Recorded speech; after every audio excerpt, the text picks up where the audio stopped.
الله وبركاته.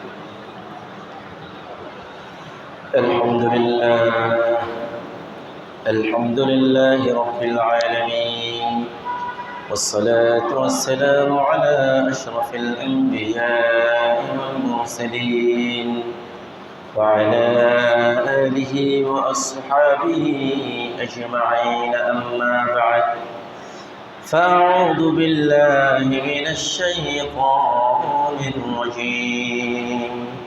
بسم الله الرحمن الرحيم.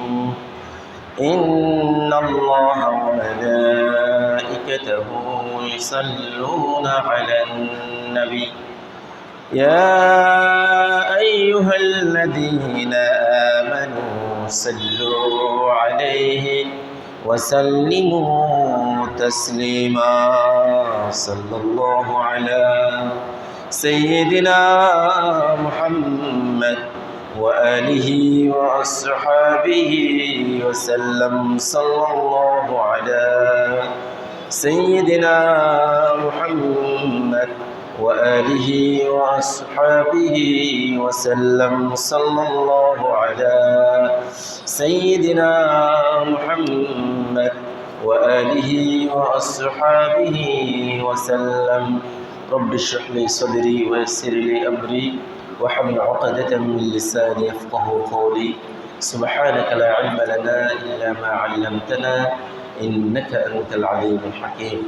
সম্মানিত উলামায়ে কিরাম, পিতৃসমতুল্য দাড়ি পাখা মুরব্বিয়ান আযম, অত্র এলাকার সর্বস্তরের দিনদার পরহেজগার নামাজি আমার ভাই বন্ধুগণ, রব্বুল আলামিনের দরবারে শুকরিয়া আদায় করছি যে মহান রব্বুল ইজ্জত আজকের এই পবিত্র দিনে, মোবারকময় সময়ে, বরকতময় স্থান, পৃথিবীর সর্বোৎকৃষ্টতম জায়গা আল্লাহর ঘরে এসে বসে জুমা পূর্ববর্তী কিছুক্ষণ আমাদের কোরআন এবং হাদিসের আলোকে পূর্বার বিষয়বস্তু নিয়ে আলোচনা এই সুন্দর সময়ে উপস্থিত হওয়ার সুযোগ, সুস্থতা ও তৌফিক দান করেছেন।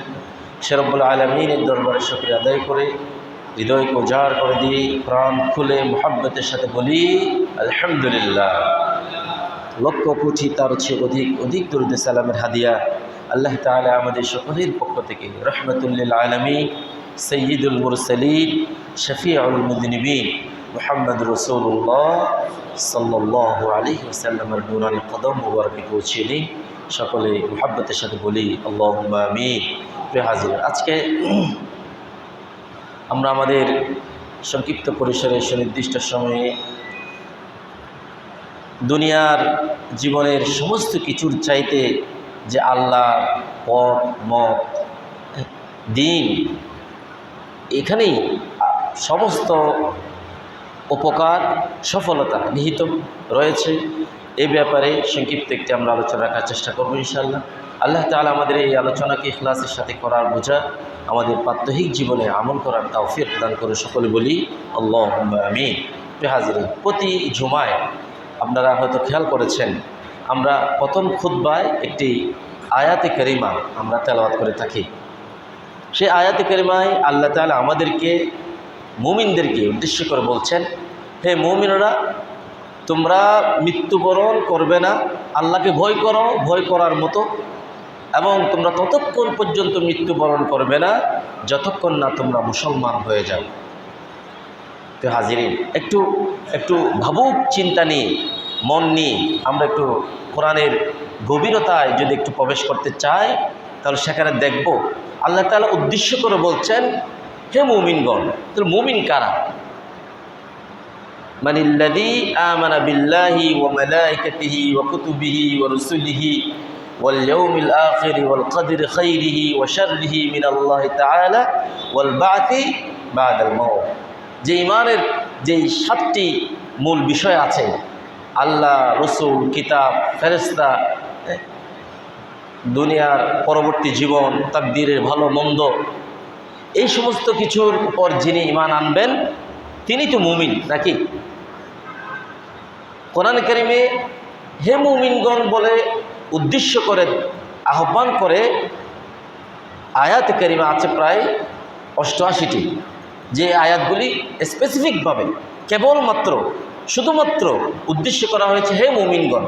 এখানে কাফের, মুশরিক, বেঈমান, এদেরকে আল্লাহ তাআলা এখানে কি করেন নাই, ইনক্লুড করেন নাই, এদেরকে সকলকে একসাথে বলেন নাই। আবার কোরআনে কারিমে কিছু আয়াতে কারিমা দেখা যায়, সেখানে আল্লাহ তাআলা বলেছেন ইয়া আইয়ুহান নাস। যখন ইয়া আইয়ুহান নাস বলা হয়েছে, সেখানে আর মুমিন, মুসলিম, হিন্দু, বৌদ্ধ, খ্রিস্টান, এখানে ইমানদার, বেঈমান এগুলি কি আল্লাহ তাআলা কি করেন নাই, ভাগ করেননি। সমস্ত বিশ্বের সমস্ত মানব জাতিকে আল্লাহ তাআলা উদ্দেশ্য করেছেন, আহ্বান করেছেন, তাদেরকে খেতাব করেছেন।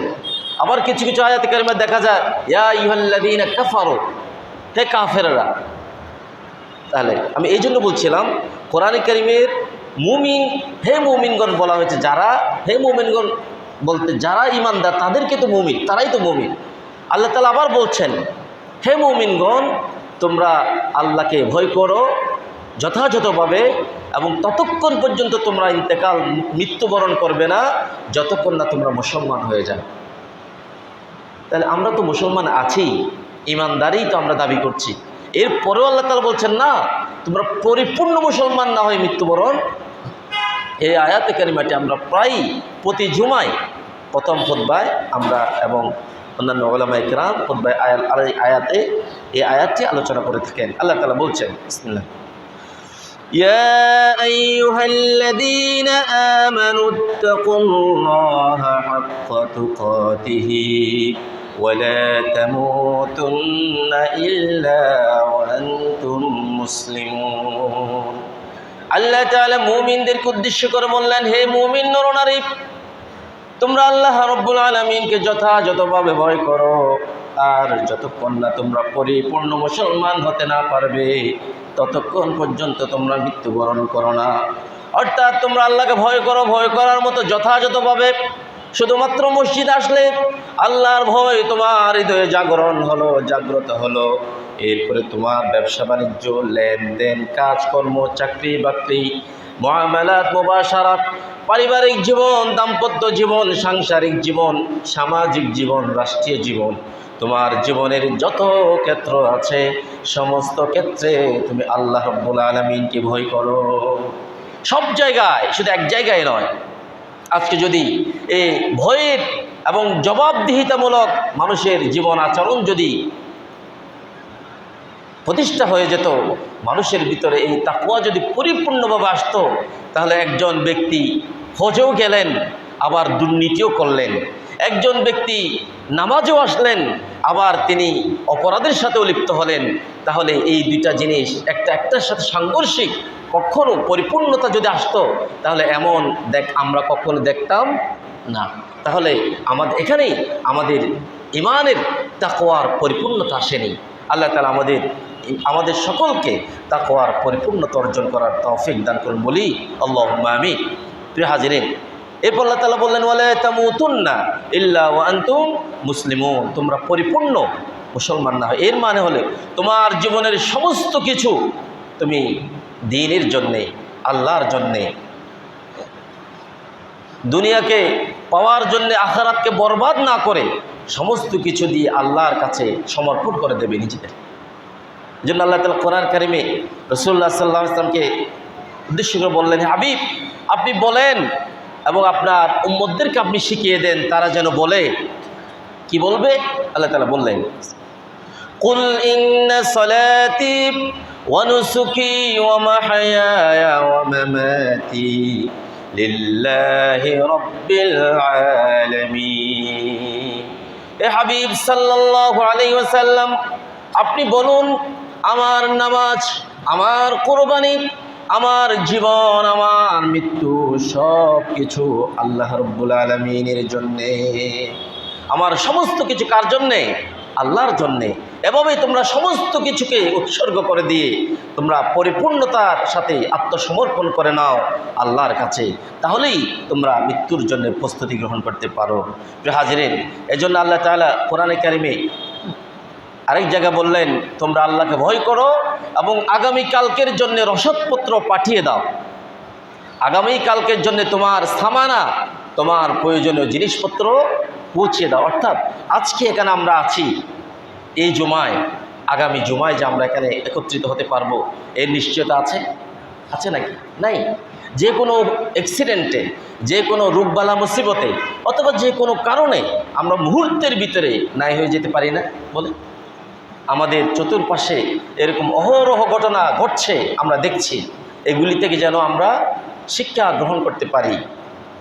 আমার জীবনের মুহূর্তের ভিতরে আমার জীবন শেষ হয়ে যেতে পারে। তাহলে এই জীবনে যদি আমি পরিপূর্ণ প্রস্তুতি না রাখি, তাহলে একজন প্রকৃত মুমিন, একজন চিন্তাশীল বুদ্ধিসম্পন্ন মানুষের জীবন অগোছালো হতে পারে না। একজন প্রকৃত মুমিন সর্বাবস্থায় মৃত্যুর জন্য প্রস্তুত থাকবেন। সুতরাং সর্বাবস্থায় মৃত্যুর জন্য প্রস্তুত থাকা মানে তিনি সবসময় চলে যাওয়ার জন্য প্রস্তুত থাকবেন। এই দুনিয়ার কারোর সাথে কার খারাপ আচরণ, কারোর সাথে রাগ, হিংসা, বিদ্বেষ, কারোর সাথে অন্যান্য খারাপ এই ধরনের আচরণের কোনো সম্পর্ক থাকবে না। তিনি সবসময় আল্লাহর জন্যে, মৃত্যুর জন্যে তিনি প্রস্তুত থাকতে পারে। প্রিয় হাজিরিন, এই জন্য আল্লাহ তাআলা বললেন, তোমরা আগামীকালকের জন্যে রসদপত্র পৌঁছিয়ে দাও, যাতে সেদিন আজকের পরে যদি তুমি নাই হয়ে যাও, আগামীকাল তোমার ওই আমলগুলি যাতে তোমাকে আল্লাহর কাঠগড়ায় যখন দাঁড়াবে, তোমার পক্ষে যাতে এই আমলগুলি তোমার সঙ্গী সাথী হয়ে দাঁড়িয়ে যায়। অতএব আজকে আমল করে আগামীকালকের জন্য তুমি পৌঁছিয়ে দাও। বলছেন কে? আল্লাহ তাআলা বলছেন।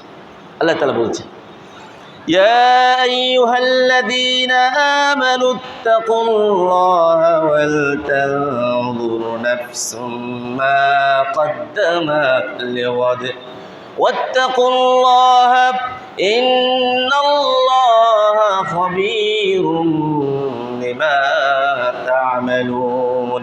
আল্লাহ তাআলা বললেন, হে ইমানদারগণ, তোমরা আগামীকালকের জন্য রসদপত্র পৌঁছে দাও। আল্লাহকে ভয় করো। আগামীকালকের জন্যে তোমার সামানা, তোমার প্রয়োজনীয় রসদপত্র পৌঁছে দাও। আল্লাহ তাআলা আরো বললেন, নিশ্চয়ই তোমরা রব্বুল আলামিনকে ভয় করো, আর এই জেনে রাখো তোমাদের জীবন চলার পথে কোথায় কি হচ্ছে সমস্ত কিছু আমার রব সব কিছু তিনি জানেন। সব কিছু তিনি জানেন, সব কিছু তিনি দেখেন। তার অগোচরে এই পৃথিবীর কোনো কিছু নেই। সুতরাং তাকে সেইভাবেই তোমরা ভয় করো। এর পরবর্তী আয়াত আল্লাহ তাআলা, আমরা যারা গাফেল, এই দুনিয়ার মোহ, এই দুনিয়ার চাকচিক্য, দুনিয়ার প্রেম ভালোবাসায় আমাদের যাদের হৃদয় কঠিন হয়ে পড়েছে, আমাদের হৃদয় যারা একেবারে যে কালো দাগ পড়ে, আমরা যে দুনিয়ার মোহে মোহিত হয়ে দুনিয়ায় একেবারে মুবতালা হয়ে গিয়েছি, দুনিয়া নিয়ে ব্যস্ত হয়ে পড়েছি, আল্লাহকে বলে গিয়েছি, আখিরাতকে বলে গিয়েছি, পরকালকে বলে গিয়েছি। এই দুনিয়া আজকে আমার এই আছে, আগামীকালকে আরও যাতে বেশি কিছু হয়, আজকে আমার এই পাওয়ারকে আরও যাতে আরও বেশি ক্রিয়েট করতে পারি, আজকে আমার এই সম্পদ আগামী 1 বছরের ভিতরে যাতে আরও সম্পদকে এইভাবে বাড়াতে পারি, আজকে আমার 2টি বিল্ডিং আগামী 1 বছরের ভিতরে যাতে আরও 2টি বিল্ডিং করা যায়, আজকে আমার এই জমি জমা আগামী 5 বছর যাতে আরও বেশি জমি জমা ক্রয় করা যায়, আজকে আমার এই ব্যাংক ব্যালেন্স আগামী কিছুদিন পরে যাতে আরও বেশি ব্যাংক ব্যালেন্স করা যায়। এই প্রতিযোগিতার ভিতরে আমরা মুবতালা হয়ে গিয়েছি। আমরা যারা এই দুনিয়ার চাকচিক্যের ভিতরে আমরা ব্যস্ত হয়ে পড়েছি, আমাদেরকে আল্লাহ তাআলা উদ্দেশ্য করে বলছেন, সতর্ক, তোমাদেরকে সাবধান করে দিচ্ছি। আল্লাহ তাআলা বললেন, তোমরা তাদের মতো হয়ে যেও না যারা আল্লাহকে বলে যায়। কত জীবন্ত আয়াত দেখেন। তোমরা তাদের মতো হয়ে যেও না। তোমাদের আশেপাশে অসংখ্য মানুষকে দেখবে, তারা হয়তো নামে মাত্র মুসলমান, তার দাদা কিংবা পিতা এভাবে তারা জন্মসূত্রে হয়তো মুসলমান হতে পারে, তাদের ভিতরে ঈমান নাই, তাদের ভিতরে দ্বীন চর্চা নেই, তাদের ভিতরে নামাজ নেই, তাদের ভিতরে পর্দা নেই, তাদের ভিতরে সততা নেই, তাদের ভিতরে আমানতদারিতা নেই, তাদের ভিতরে বাসা বেঁধেছে সন্ত্রাস, লুটতরাজ, চুরি ডাকাতি, ইফটিজিং, রাহাজানি, আরও অন্যান্য যত ধরনের অপকর্ম, অশ্লীলতা, পাপাচারে তারা নিমজ্জিত হয়ে গিয়েছে। তারা যেন আল্লাহকে ভুলে গিয়েছে। তোমরা তাদের মতো হয়ে যেও না। কে বলছেন? বলেন কি কথা কি বোঝাতে পারছে না? কথা বোঝা যাচ্ছে? আল্লাহ বলছে তাদের মতো হয়ে যেও না যারা আল্লাহকে বলে যা। ফলাফল কি হবে এটাও আল্লাহ তাআলা বলে দিলেন। ফলাফল হবে মূলত তারা আল্লাহকে বলে গিয়েছেন এমন নয়, বরঞ্চ তারা নিজেরাই নিজেদেরকে বলে গিয়েছে। আর যারা নিজেরাই নিজেদেরকে ভুলে যায় তারা পাপিষ্ঠদের কাতারে শামিল হবে, তারা আল্লাহর আযাব গজবে নিপতিত হবে, তারা জাহান্নামের সেই অগ্নিকুণ্ডে কি হবে, সেখানে তারা জ্বলবে। বলছেন কি আল্লাহ তাআলা বলছেন, সুতরাং তাদের মতো হয়ে যায় ওরা। প্রিয় হাজিরিন, আজকে আমরা যদি চোখ খুলি দেশে বিদেশে, আমরা তো এখানে সকলেই আলহামদুলিল্লাহ শহরের মানুষ হিসাবে সকলেই সতর্ক সচেতন মানুষ হিসেবে আমরা দেখছি আজকে তথ্য প্রযুক্তির মাধ্যমে, আজকে বিভিন্ন যোগাযোগ সোশ্যাল মিডিয়ার মাধ্যমে আমাদের আশেপাশে আমরা যদি একটু চোখ খুলে তাকাই, আপনি যদি কোরআনের দৃষ্টিতে, কোরআনের আলোতে, ধর্মের আলোকে আপনি যদি একটু তাকান, তাহলে দেখবেন হাজারো হাজারো লক্ষ লক্ষ কোটি কোটি মানুষ তারা আল্লাহকে ভুলে গিয়েছে, নিজেকে নিয়ে মুবতালা হয়ে গিয়েছে, ব্যস্ত হয়ে পড়েছে। আল্লাহ তাআলা তাদেরকে বলছেন এবং আমাদেরকে বলছেন, তোমরা তাদের মতো হয়ে যেও না। আল্লাহ তাআলা বললেন, ওয়ালা তাকুনু কাল্লাযীনা নাসুল্লাহ ফানসাহুম আনফুসাহুম উলাইকা হুমুল ফাসিকুন। আল্লাহ তাআলা বললেন, হে আমার ঈমানদার বান্দারা, ওয়ালা তাকুনু, তোমরা হয়ে যেও না ওই সমস্ত মানুষের মতো যারা আল্লাহ রাব্বুল আলামিনকে ভুলে যায়। আর যারা আল্লাহকে বলে যায় মূলত তারা নিজেরা নিজেদেরকে বলে গিয়েছে। আর যারা নিজেরা নিজেদেরকে বলে গিয়েছে, আল্লাহ প্রত্যেকে বিচ্যুত হয়ে পড়েছে। উলাইকা হুমুল ফাসিকুন, তারা অপিষ্টদের কাতারে শামিল হয়ে গিয়েছে।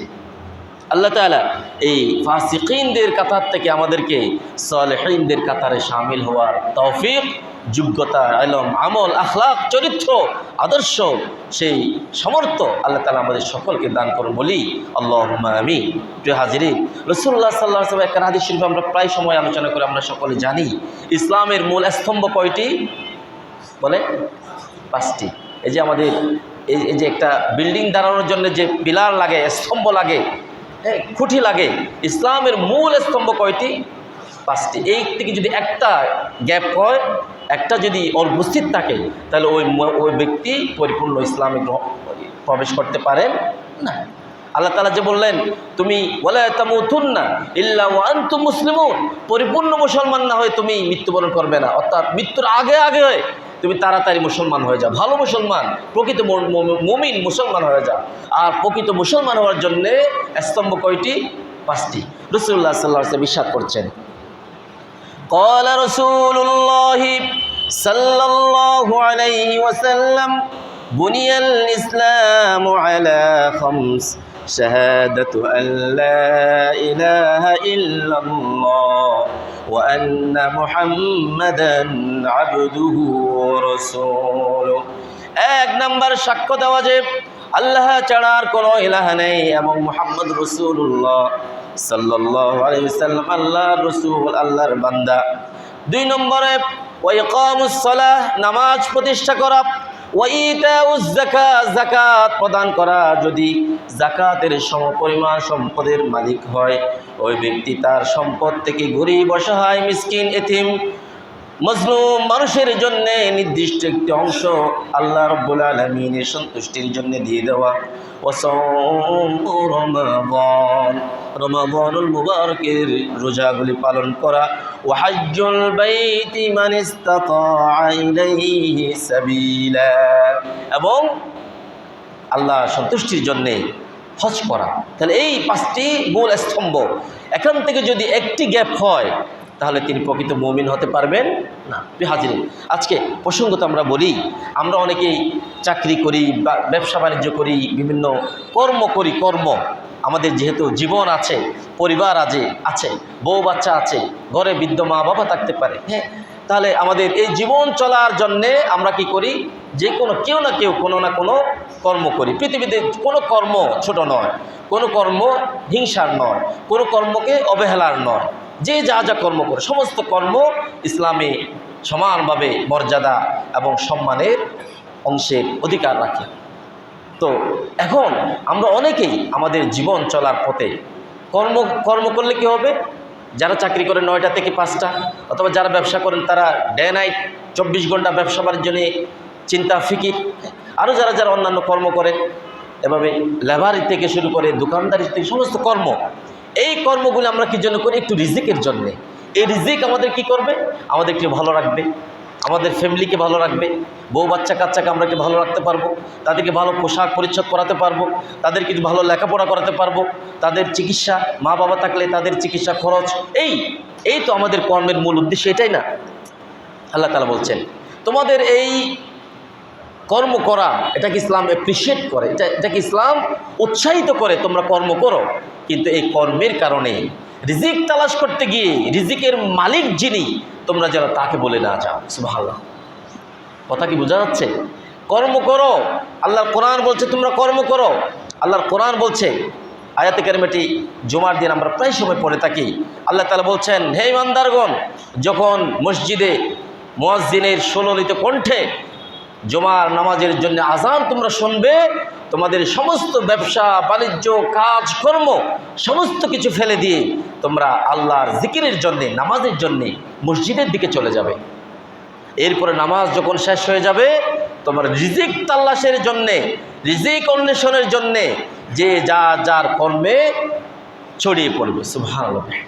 আল্লাহ তাআলা বলছেন, ইয়া আইয়ুহাল্লাযীনা আমানু ইযা নুদিয়া লিস-সালাহ মিন ইয়াউমিল জুমুআতি ফাসআউ ইলা যিকরিল্লাহি ওয়া দারুল বাই'।